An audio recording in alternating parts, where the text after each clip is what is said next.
Paranormal Activity 2, or to give its correct title, Paranormal Inactivity Part 2. It's probably not a good idea to say to an audience at the beginning of the film that in 60 days' time a significant death is coming, because you immediately start to look at you watching I could grow an entire new set of teeth in that time. So the story is that there is a family in a house with a young baby and complicated family relationships.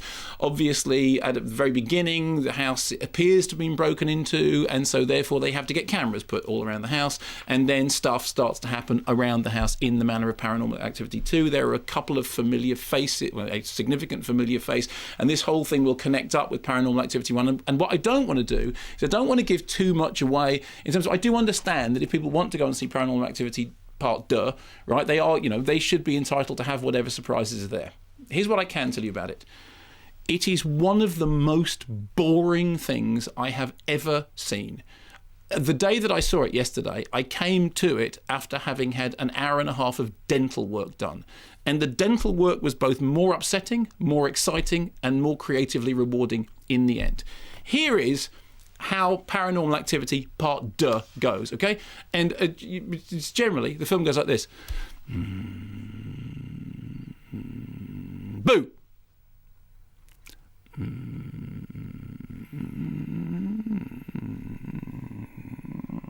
Boo!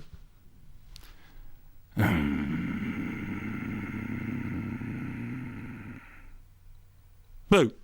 But the interesting thing is that the goes on forever.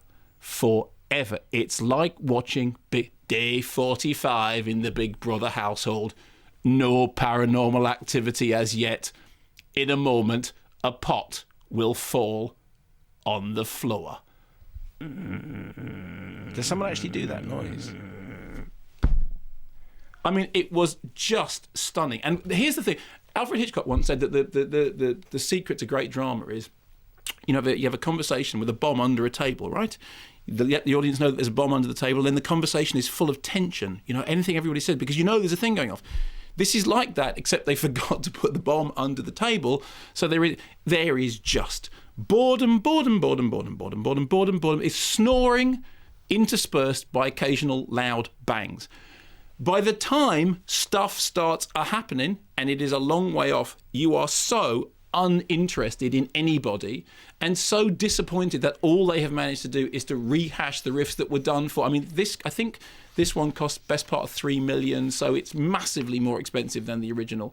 It's a film made by somebody who said, that's a good idea. I understand how they did it the first one. Let's what is it about the first one that really works? Oh, I'll tell you what it is about the first one that really works is that there's long build-ups to everything, and then very sudden things happening that not good, but very sudden. Okay, so long build-up.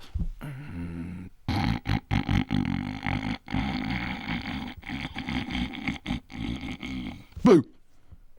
And honestly, I was just gnawing at my knuckles. Now, here's the interesting thing. Sit next to James King, right?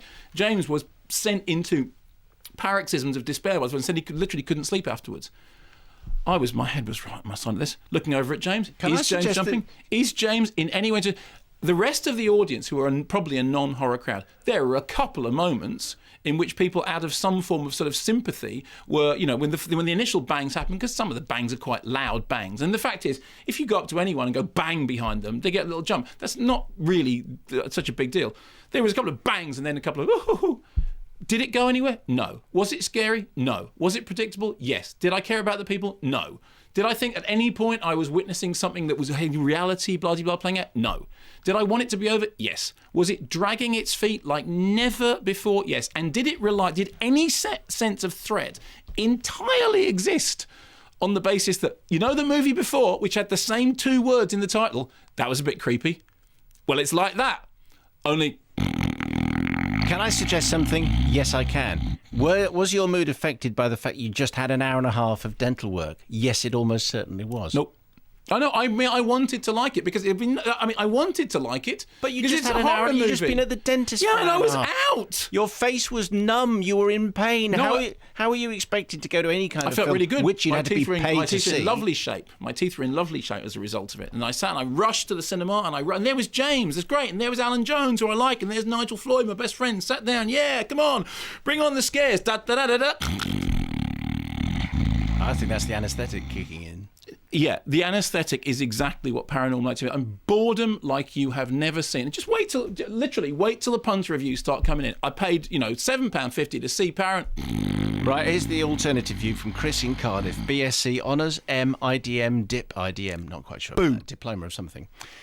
Mark and Simon, I am eagerly anticipating Mark's review of Paranormal Activity 2. My friends and I watched it last night in an opening screening. The packed cinema gasped and swore in unison, and it's certainly prevented each of us from getting a good night's sleep last night. Keep up the great work, says Chris in Cardiff. It was rubbish. Well, clearly, he thought it was great. It was rubbish. It was, and not only was it rubbish, it was knockoff, overinflated, self-important, full of itself, direct. I mean, lowest common denominator annoyance rubbish. And there's, as I said, there's a reason why they didn't really want critics. We don't want critics to see it because we don't want them to spoil the surprise. The surprise being, it's incredibly dull.